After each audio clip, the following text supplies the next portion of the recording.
I am pleased to introduce Dr. Arya Ratnani, founder of the Sarvodaya movement, here from his home in Sri Lanka, and Sulak Sivaraksa, founder of the Spirit and Education movement, and who was flown in from Thailand to be with us. Please welcome them. Thank you.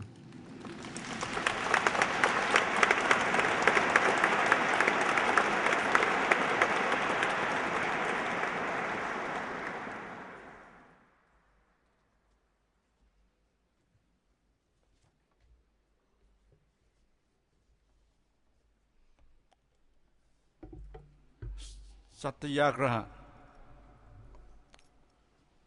truth force.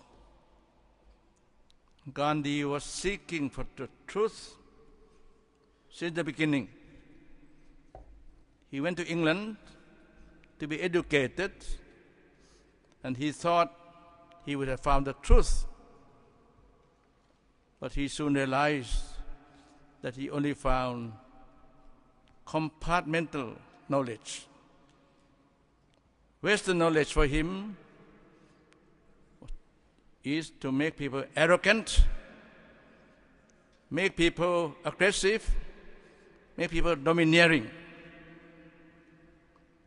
That's why he changed 180 degrees back to his roots, back to his spiritual strength to seek the truth. And he found it.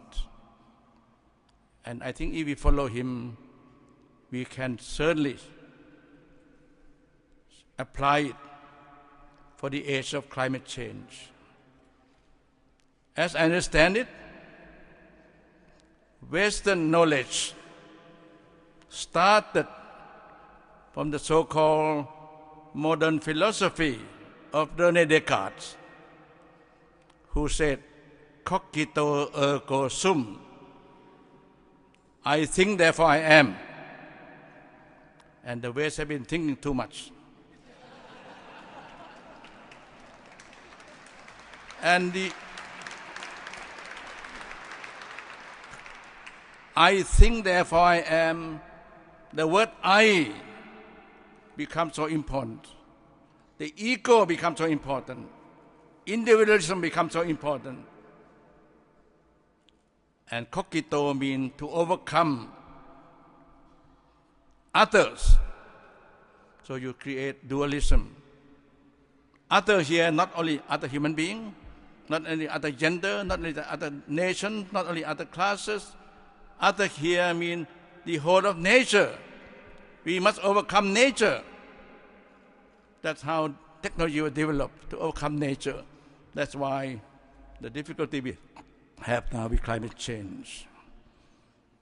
I think it's about time now to question this dictum of I and thou, me and you, and thinking compartmentally. If you go to the Buddha would tell you the most important in life is not thinking. Thinking may be useful, may be harmful, but the most important in life is breathing. If you don't believe in the Buddha, stop breathing for 5 minutes. We breathe in all the time, 24 hours a day, 7 days a week, no stop on Easter or Christmas. But we breathe in a lot of anxiety, a lot of hatred, a lot of greed. If you learn to breathe properly,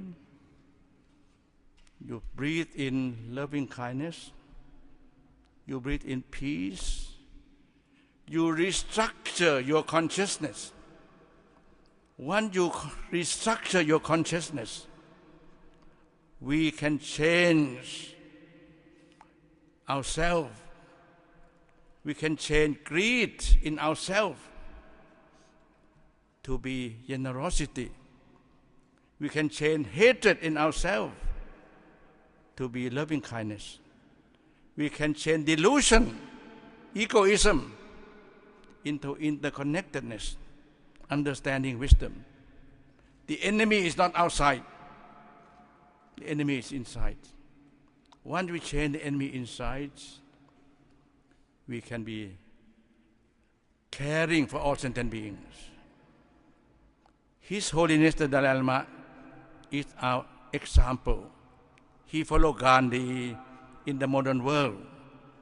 He tells us all not to hate the Chinese. I'm sure eventually the Chinese will also learn that loving kindness is more important than arrogance. Loving kindness is more important than oppression, because the Chinese also have wisdom for 2,000 years. But they have been switching from feudalism to Maoism to consumerism, but I think they will now come back to their sense. And I think what people are doing now on these Olympic events, we must use compassion, we must use understanding, and I think we will change the Chinese, and we also will change American imperialism into a beautiful American republic. And I think the world will change and climate will change positively.